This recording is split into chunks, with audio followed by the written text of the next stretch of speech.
দক্ষিণ শাহজাদপুরের বোধপুর গ্রামে রেকর্ডভুক্ত রাস্তা বাঁশের বেড়া দিয়ে ঘিরে দেওয়ায় পথ চলাচলের রাস্তা বন্ধ করে দেওয়ায় চরম ভোগান্তির শিকার হচ্ছে জনসাধারণরা। দ্রুত নিরসন চান গ্রামবাসী। দিনাজপুরের হিলি থেকে সেলিম রেজা শামীমের তথ্য ও ভিডিওচিত্রে ডেস্ক রিপোর্ট। দিনাজপুরের হাকিমপুর উপজেলার আলীহাট ইউনিয়নের দক্ষিণ শাহজাদপুর বোধপুর গ্রামের সরকারি রেকর্ডভুক্ত রাস্তাটি ওই গ্রামের ঘট্টুচন্দ্র শীল নামে এক ব্যক্তি বাঁশের বেড়া দিয়ে বন্ধ করে দিয়েছে। গ্রামবাসীর পথ চলাচলের চরম সমস্যা ও ভোগান্তির শিকার হচ্ছে বলে গ্রামবাসীর অভিযোগ উঠেছে।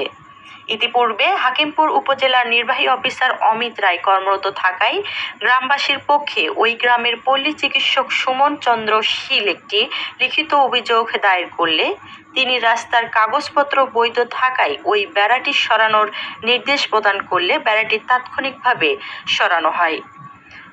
হঠাৎ আবার ঘট্টুচন্দ্র শীল পুনরায় পূর্বের ন্যায় তার বাপদাদার পৈতৃক সম্পত্তি মনে করে বাঁশ ও কঞ্চির বেড়া দিয়ে ঘিরে দিয়ে স্থানীয় জনসাধারণের পথ চলা চরম ভোগান্তির শিকার হচ্ছে। এই রাস্তা দিয়ে একটি ভ্যান যাওয়ার কোনো পথ নেই। এসব বিষয়ে দ্রুত বেড়াটি সরিয়ে দিয়ে রেকর্ডভুক্ত রাস্তাটি মাটি ভরাট করে দেওয়ার এবং রাস্তাটি পাকাকরণের জোর দাবি জানান গ্রামবাসী।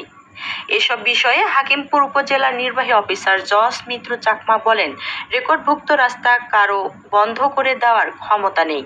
সরকারি রাস্তা দিয়ে জনসাধারণের পথ চলাচলের বাধা সৃষ্টি করলে তার বিরুদ্ধে আইনগত পদক্ষেপ গ্রহণ করা হবে জানিয়েছেন। রাস্তা যারা অবরুদ্ধ করে রাখিছে সরকারি বিধি মোতাবেক তার সর্বোচ্চ শাস্তি এবং পূর্ণ উদ্ধারে রাস্তাটাতে যেন এই এলাকার জনগণ চলাচল করতে পারে, এটাই আমার চাওয়া।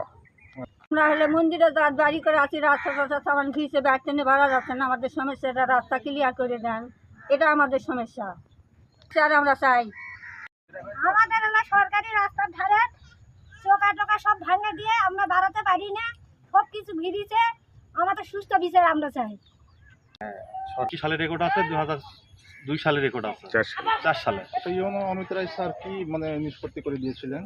উনি নিষ্পত্তি খালি ওই যে ভূমি অভিষেক লোক আসে বেড়া তুলে দিয়ে গেছে, কিন্তু কোনো মাপজোক করে দেয়নি আমাদের। আচ্ছা আচ্ছা আচ্ছা।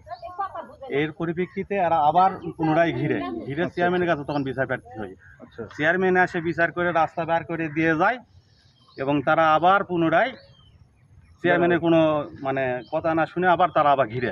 এই রাস্তাটা অনেকদিন থেকে ক্লিয়ার হচ্ছে না, এইভাবে আমরা বহুদিন যাবৎ গৃহবন্দী হয়ে আছি। এর পরিপ্রেক্ষিতে আপনাদের কাছে সুবিচার চাই, যাতে জানি এই রাস্তা ক্লিয়ার হয় এবং রেকর্ডভুক্ত রাস্তা আমরা যেন ব্যবহার করতে পারি।